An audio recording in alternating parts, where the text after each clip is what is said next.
반갑습니다.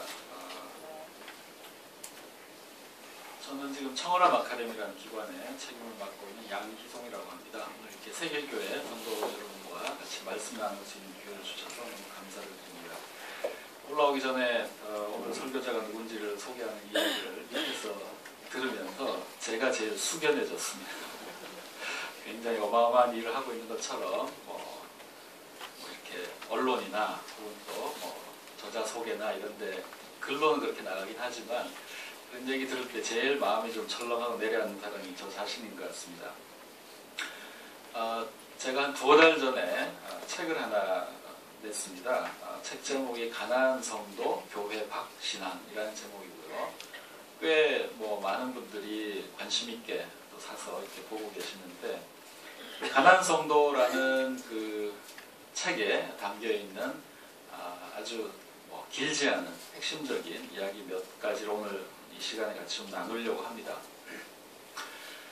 우리 시대의 그리스도인들, 어떤 사람이 그리스도인이냐 아니냐를 드러내는 가장 큰 표지가 무엇인가 이렇게 물어본다면 우리가 아마 크게 고민하지 않고 제일 먼저 머리에 떠오를 일이 교회를 생각할 겁니다. 그리스도인은 누군가? 교회 나가는 사람.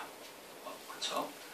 우리가 또 누군가를 전도할 때 예수 믿으라 하는 말을 살짝 돌려서 교회 갑시다 이렇게 보통 얘기를 합니다.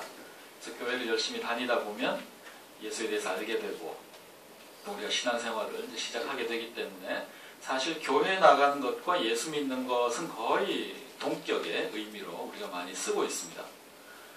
그런데 오늘날 우리가 살아가는 시대가 편치가 않은 시대인 거죠. 교회 간다는 것, 교회 나간다는 것이 그 사람이 예수 똑바로 믿는가에 대해서 의문을 표시하는 경우가 상당히 많습니다. 그리고 그것은 단지 외부로부터 우리들에게 던져진 비난이나 비판이 아니라 우리 내부에서도 그런 종류의 시선에 어찌 쉽게 해명하거나 또 벗어나기 힘든 우리 내부로부터의 또 반성과 또 자성의 목소리가 또 많이 있는 것이 사실입니다. 오늘 제가 같이 좀 생각해보고 싶은 주제는 교회 다닌다는 것, 그것이 더 이상 우리 시대에 예수 믿는다는 것의 표지가 될 수 있는가? 그것이 되지 못한다면 오늘 우리는 어떤 상황을 만나고 있는가를 성도 여러분과 같이 좀 생각을 해봤으면 좋겠습니다. 오늘 제가 선택한 본문은 사도 바울의 이야기입니다. 갈라디아서 2장 1절에서 5절인데요. 여러분들이 잘 아시겠지만 갈라디아서는 사실 신약 성경에서 가장 격렬한 책 중에 하나입니다. 여러분들이 한번 작정하고 갈라디아서를 정독을 해보시면 이 책은 펄펄 살아있습니다. 쉽게 말하면 요즘으로 치면 육두문자까지 등장을 하거든요. 우리말 성경에 너무 순화된 표현으로 나오고 있기 때문에 우리가 그걸 못 느끼지만 영문 성경이나 혹은 또 여러 가지 번역들을 서로 대조해서 읽다 보면 바울의 이 편지는 정말 초강력, 그 당시에 유대교를 향한 아주 강력한 비판을 담고 있고 격정적인 책입니다. 저도 종종 내 신앙이 좀 뭔가 좀 이렇게 뜨뜻미지근하고 처져 있다 하는 느낌이 들면 갈라디아서를 한번 정독해 본 경우가 있습니다. 사람의 마음을 좀 뜨겁게 만드는 격동시킨 어떤 힘이 있는 서신이 이제 갈라디아서인데요. 덕분에 갈라디아서를 읽고 세계 역사에 많은 일들이 벌어졌죠. 루터도 갈라디아서, 중요한 종교개혁의 고비고비마다 이 갈라디아서의 메시지가 아주 강력한 힘을 주었습니다. 갈라디아서에서 바울이 지금 이 본문에서 중요하게 문제 삼고 있는 것은 이 사안은 굉장히 중요하다. 그래서 우리가 이 문제를 깊게 들여다봐야 된다 하면서 몇 가지 언급을 하고 있습니다. 첫 번째로 이 문제는 내가 지금까지 달려온 것을 헛되냐 그렇지 않느냐를 판가름하는 굉장히 중요한 문제다. 바울이 잘 아시다시피 아주 격동적인 삶을 산 사람입니다. 드라마틱한 회심을 하고 예수 그리스도의 제자와 사도로 내달리고 있는 사람인데, 지금 바울이 다루고 있는 이 문제는 자기가 지금까지 내달려온 것이 헛된 짓이 아니었는가를 되묻게 만든 종류의 사건이다. 굉장히 중요한 얘기라는 거죠. 두 번째는 그렇게 중요한 문제임에도 불구하고 교회 내에 유력한 사람들이나 주요한 관행이 이것과 맞지 않는 부분들이 있다는 거예요. 바울이 이 이야기를 하면 교회 내 유력한 사람들하고 관계가 힘들어집니다. 대부분의 유대인들이나 교회 다니는 사람들이 당연시하고 있는 어떤 일과 마찰이 생깁니다. 근데 바울은 자기가 틀렸다는 생각이 안 드는 거예요. 이게 문제인 거죠. 그리스도 안에 같은 형제 자매라고 고백을 하고 있지만 바울이 자기의 신앙적 확신을 따라 내달리면 교회의 유력한 이들과 교회가 그동안 당연시해왔던 어떤 관행과 충돌하고 마찰하는 이런 딜레마가 벌어진다는 거죠. 오늘날에도 교회 안에 이와 비슷한 왜곡과 오해와 때로는 무지와 혹은 위선 이런 것들이 많이 우리 눈에 발견이 됩니다. 그리고 세 번째로 이 사안은 우리의 자유와 관련된 것이다. 그리스도인이 다른 어떤 것으로도 제한받을 수 없는 그리스도 예수 안에 있는 우리의 자유에 관련된 이 문제가 걸려있다 하면서 지금 바울이 갈라디아서 2장 1절에서 5절에 이야기를 하고 있습니다. 거기서 언급되고 있는 내용이 뭡니까? 그 이후로 쭉 이어지지만 간단하게 대표적으로 꼽고 있는 것이 바로 할례 문제입니다. 할례라는 것은 아시다시피 유대교에 있어서 가장 중요한 징표죠. 그가 할례를 받았느냐 그렇지 않느냐가 그가 유대인이냐 아니냐를 판가름할 수 있는 가장 빠른 방법입니다. 그렇기 때문에 개종한 이방인들도 할례를 받음으로써 비로소 유대교의 어떤 풀 멤버십을 갖게 되는 거죠. 이런 일들이었고 공동체도 누가 할례를 받았나 그렇지 않느냐를 보면 그가 유대인이냐 아니냐를 쉽게 판별할 수가 있는 그런 일입니다. 핵심적인 통과 의례이고 식별의 표지입니다. 바울이 지금 이걸 문제 삼고 있습니다. 초대교회 초창기에는 예수를 믿는다는 것은 바로 유대의 선지자로 왔던 그 예수를 신앙 고백한다는 것은 이방인에게 있어서는 적어도 일단 유대인이 되고 유대교에 입교하고 그 유대교 안에서도 예수의 분파를 따르는 것 이런 식으로 이해가 됐었기 때문에 이방인이 유대교에 입교하지 않고서 예수의 제자가 된다는 것이 가능한가 하는 생각들이 초기에는 여전히 상당히 강력하게 작동을 하고 있었습니다. 바울은 지금 이 고리를 끊으려고 하는 것이죠. 유대교에 입교하는 일 없이 예수의 제자가 될 수 있다 하는 얘기를 사실 하는 것인데 그러다 보니 이 할례 문제가 굉장히 중요한 이슈가 되었습니다. 전통적인 유대인 그리스도인들에게 있어서는 먼저 유대교에 들어오고 그 다음에 예수의 제자가 되는 것이 당연한 수순이라고 생각을 했는데 바울처럼 이방인들을 대상으로 혹은 디아스포라 유대인들을 대상으로 사역하는 사람에게 있어서는 그 과정이 도무지 불필요한 것으로 비춰지더라는 거죠. 바울에게 있어서는 만약에 할례가 그런 방식으로 또 그 정도의 비중을 갖고 계속해서 문제가 된다면 그것은 그리스도인 때문에 중요한 표지가 아니라 오히려 복음의 정신을 거스르는 것이 될 수 있다 하는 이야기를 지금 하고 있습니다. 사실 바울에게 있어서 할례의 문제는 엄격하게 말하면 해도 되고 안 해도 되는 문제였어요. 오늘 본문에 등장하는 디도에게는 그리스 사람이었던 디도에게는 할례를 받지 않게 했습니다. 근데 바울은 자기 제자 디모데에게는 할례를 받으라고 합니다. 그러니까 바울이 그때 달리 대응을 하고 있는 거죠. 그러니까 바울에게 있어서는 어떤 사람은 할례를 받아도 되고 어떤 경우는 받지 않아도 되는 문제이지 모든 그리스도에 이르는 모든 길이 할례를 통과해야 되는 것은 아니다 하는 문제라고 봤던 거죠. 바울이 여기서 문제를 삼고 있는 것은 내가 지금까지 그리스도의 제자로 달려왔는데 이것이 과연 내가 사람들에게 할례받게 하기 위해서 여기까지 온 것이냐 라고 묻고 있는 겁니다. 그리고 과연 할례받고 안 받고가 하나님 나라의 자유를 갖고 있느냐 그렇지 않느냐를 판별하는 핵심 기준이 될 수 있느냐라고 묻고 있습니다. 중세시대로 오게 되면 아마도 누가 그리스도인이냐 아니냐는 교황을 정점으로 하는 교회 체제에 속해 있느냐 그렇지 않느냐로 쉽게 판가름했겠죠. 마틴 루터가 종교개혁을 하려고 나왔을 때 그가 결국 싸워야 했던 것은 교황의 권위와 기존 교회의 권위 그 아래에 속하는 것만으로 사람이 구원받지 못한다.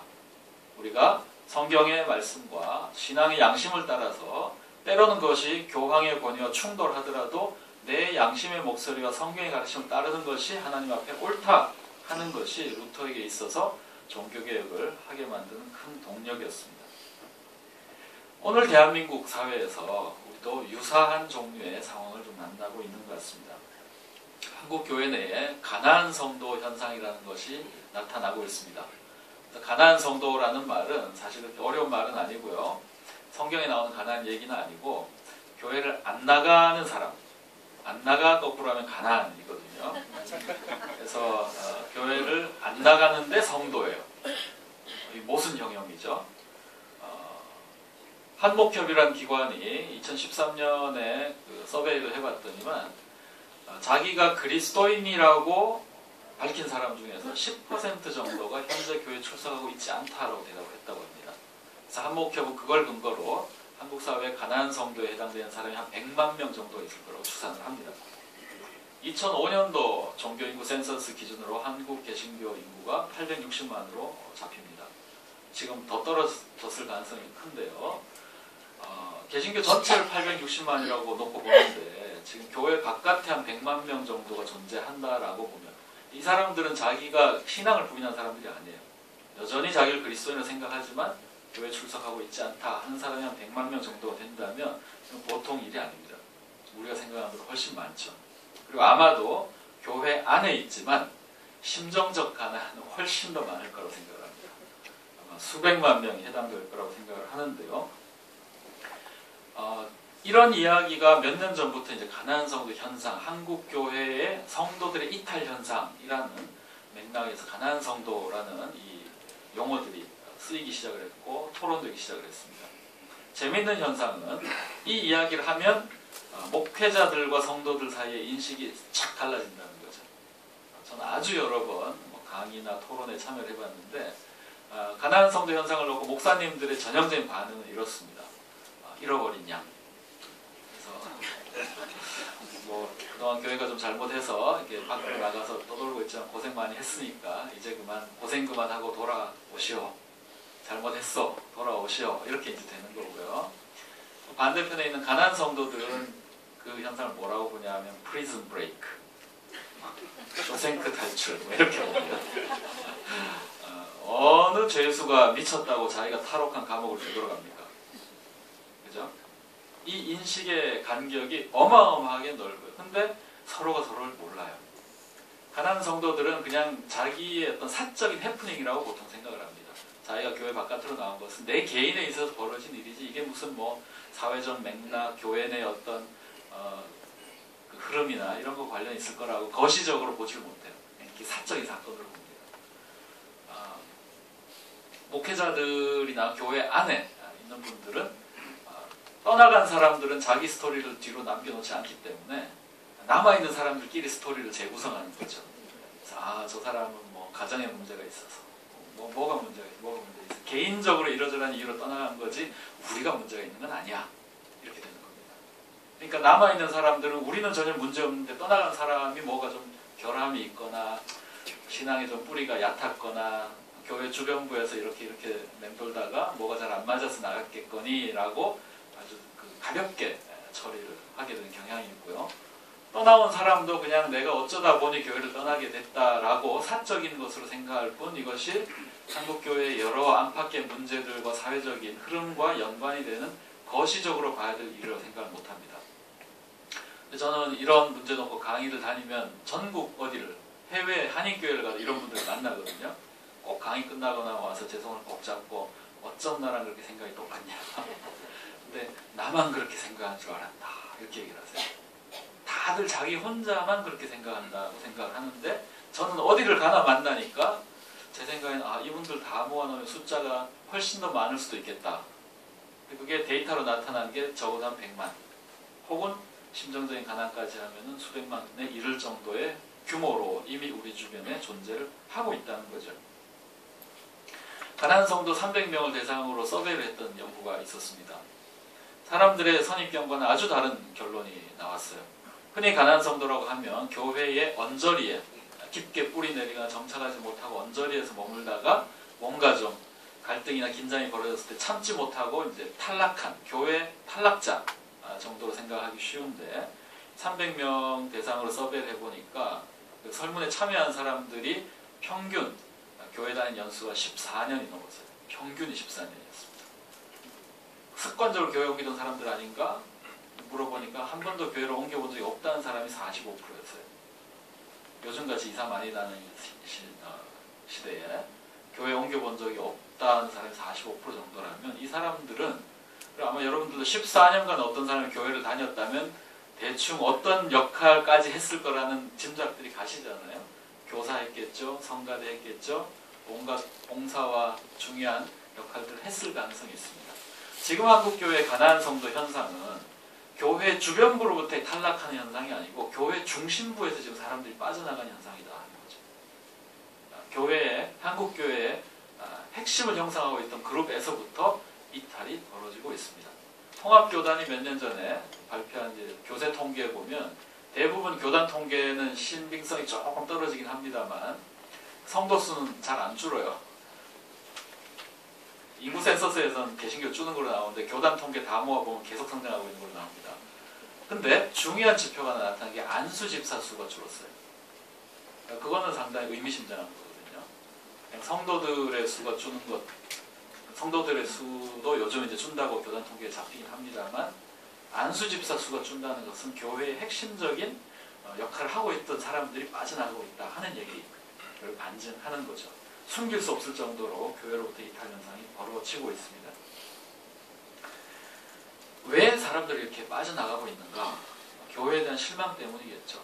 근데 대부분 교회가 한국교회 성도들이 갖고 있는 실망을 그렇게 깊게 공감하지 않습니다. 제가 책을 쓰기 위해서 인터뷰를 했던 한 가난한 성도의 스토리는 이랬습니다.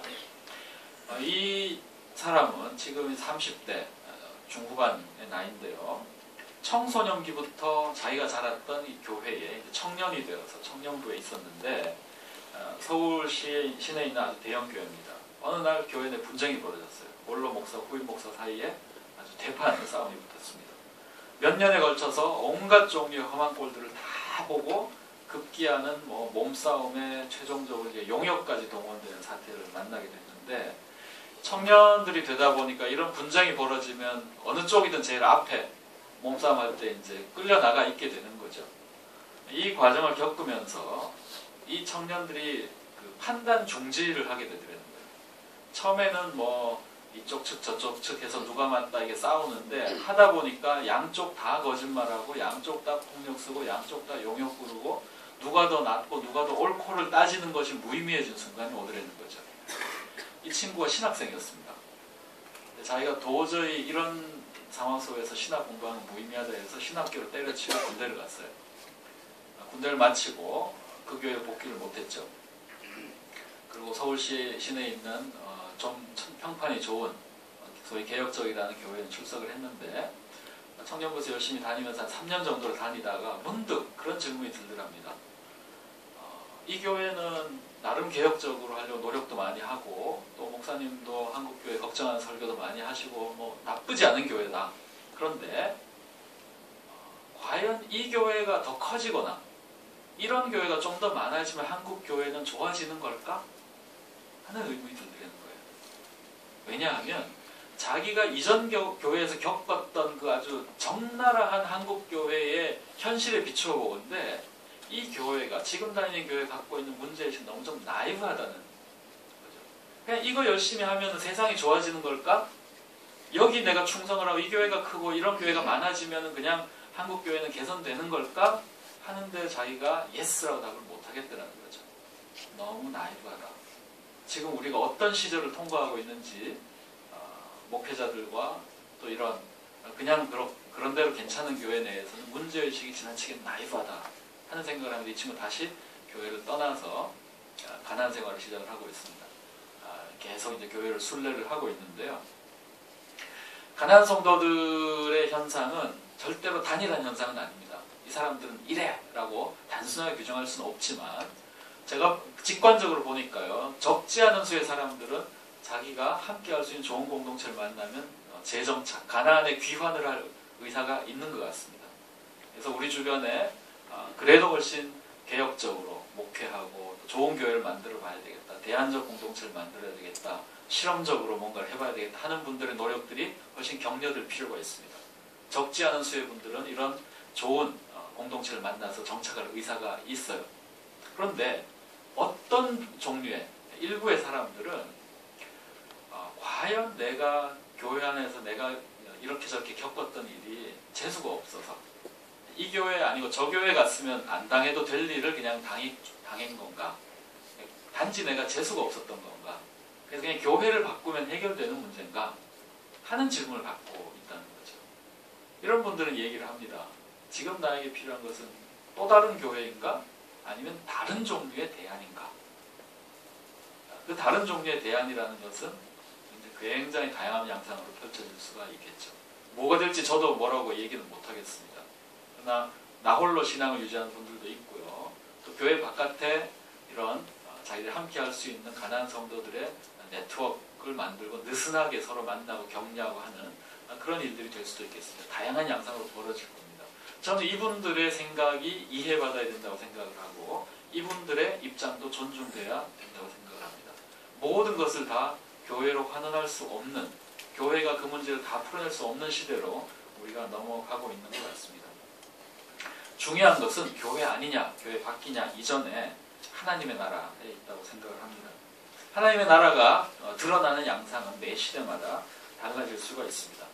교회를 뜻하는 헬라어는 에클레시아라는 단어를 쓰고 있는데요. 원래 에클레시아는 보통 명사입니다. 교회에만 배타적으로 쓰는 단어가 아니고 어떤 목적을 위해 소집된 모임을 에클레시아라고 불렀어요. 대부분 전쟁을 하기 위해서 군대를 소집할 때가 에클레시아라고 부릅니다. 혹은 도시국가에서 민회를 하기 위해서 시민들을 소집할 때 그걸 에클레시아라고 불렀어요. 그렇기 때문에 신약에서는 바울이 에클레시아라는 단어를 굉장히 많이 쓰는데 바울의 경우에는 뭐 갈라디아의 에클레시아, 하나님의 에클레시아라고 수식어를 명확하게 붙여서 이게 일반 세상의 에클레시아가 아니고 지금 우리 성도들이 모이는 에클레시아다 하는 걸 명확히 하는데요. 보통 명사로서 에클레시아는 사실 따지고 보면 상설 조직이라기보다는 어떤 필요나 목적에 따라 만든 임의적인 조직인 거죠. 원래 의미가. 그리고 바울도 이후에 우리가 교회 전통을 어떻게 발전시켰던 적어도 바울 서신 안에서 주로 이렇게 보통 명사를 쓰는 용법에 따른다면 아마도 바울에게 있어서 중요했을 것은 어떤 특정한 목적을 위해서 모인 모임이고 조직일 거라는 거죠. 근데 그 목적이 뭔가가 중요한 거지 열심히 모이고 있다는 게 목적보다 더 중요할 수는 없다는 겁니다. 사명의 성취 여부에 따라서 모일 수도 있고 흩어질 수도 있는 거라는 거죠. 그런데 오늘날 교회는 이 모임의 영속성과 성장이 최고 관심사입니다.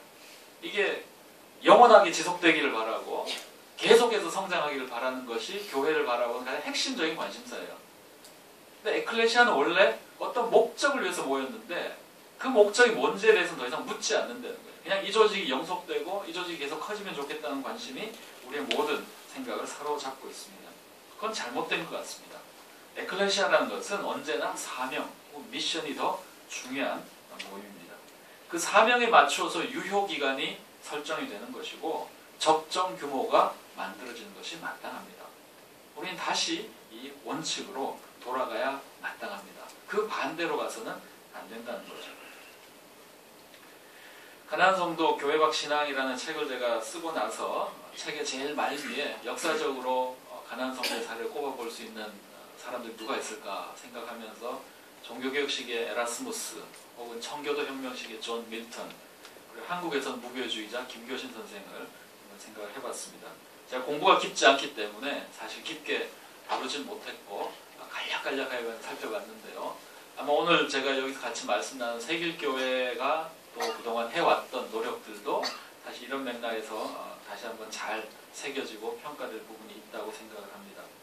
보네퍼가 이야기한 성도들의 공동체 뭐 이런 의미도 다시 좀 새겨봐야 될 것 같습니다. 제가 일하는 청어람 아카데미는 세상 속의 그리스도인들을 위한 지식 생태계를 만들자 하는 취지를 갖고 일하고 있습니다.